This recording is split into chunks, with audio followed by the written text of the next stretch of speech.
Assalamualaikum warahmatullahi wabarakatuh. Perkenalkan, nama saya Aldin Maulana Abrijal dari kelas C8 angkatan 24 Universitas Teknologi Digital. Baik teman-teman, di sini saya akan membahas tentang akuntansi manajemen atau yang saya sebut sebagai dapur rahasia dalam pengambilan keputusan bisnis. Kenapa saya bilang dapur rahasia?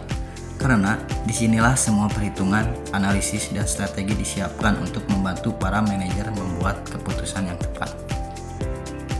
Apa sih akuntansi manajemen itu?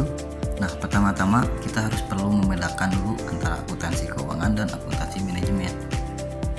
Yang pertama, akuntansi keuangan itu fokusnya menyusun laporan untuk pihak luar seperti investor, bank, atau pajak. Aturannya ketat dan berbasis standar seperti PSAK atau IFRS, dan isinya kebanyakan tentang apa yang sudah terjadi. Sementara akuntansi manajemen itu kebalikannya, yaitu laporan khusus untuk pihak dalam, manajer, direktur, dan pengambilan keputusan lain. Aturannya fleksibel, yang penting informasi bermanfaat, dan paling penting fokusnya ke masa depan, terutama untuk perencanaan dan keputusan strategis. Lalu kenapa sih manajer butuh akuntansi manajemen? Ada 3 tujuan besar di akuntansi manajemen. Yang pertama ada costing, yaitu menghitung biaya. Di sini perusahaan bisa tahu secara akurat berapa biaya membuat satu produk. Misalnya berapa biaya total untuk memproduksi satu unit HP. Yang kedua ada planning and control. Di sini akuntansi manajemen membantu membuat anggaran atau rencana masa depan, sekaligus mengawasi apakah rencana tersebut berjalan sesuai target. Dan yang ketiga ada decision making atau pengambilan keputusan. Ini bagian paling strategis.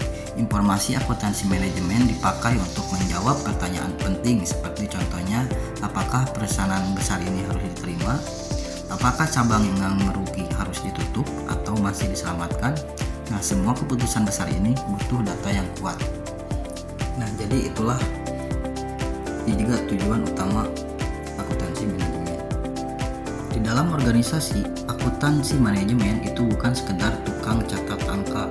Mereka adalah mitra bisnis, artinya mereka ikut memberikan masukan strategis, membantu manajer memahami gambaran besar, dan merancang sistem yang lebih efisien.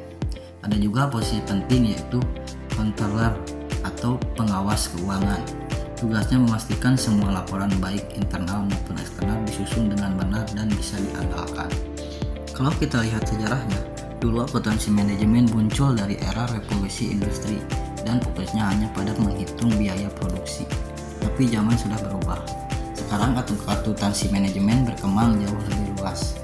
Ada activity based costing atau yang disingkat ABC yang menghitung biaya berdasarkan aktivitas sehingga lebih akurat. Ada juga pendekatan total quality management atau yang disingkat TQM yang fokus pada peningkatan kualitas dan kepuasan pelanggan secara berkelanjutan. Dan tentu saja teknologi ikut mendorong perubahan. Big data, sistem informasi dan analitik membuat akuntansi manajemen semakin kuat dalam memprediksi dan menganalisis kondisi bisnis. Prinsip wajib. Akuntansi manajemen harus berpegang pada 4 pilar etika. Yang pertama, kompetensi. Artinya akuntan harus punya ilmu yang cukup dan terus belajar. Kedua, kerahasiaan. Informasi perusahaan tidak boleh bocor ke pihak yang tidak berkepentingan. Ketiga, integritas. Jujur dan tidak mengambil keuntungan pribadi. Keempat, objektivitas. Laporan harus adil dan tidak memihak. Kalau prinsip ini diabaikan, keputusan yang diambil bisa salah dan merugikan perusahaan. Jadi kesimpulannya, akuntansi manajemen adalah sistem informasi internal perusahaan yang membantu manajer menghitung biaya, membuat rencana, dan mengambil keputusan yang cerdas untuk memajukan bisnis. Akuntansi manajemen berfungsi sebagai kompas yang menunjukkan arah terbaik bagi perusahaan untuk mencapai tujuannya dan terus berkembang. Mungkin sekian presentasi dari saya. Semoga penjelasan ini membantu teman-teman semua memahami mengapa akuntansi manajemen adalah elemen penting dalam dunia bisnis modern. Wassalamualaikum warahmatullahi wabarakatuh.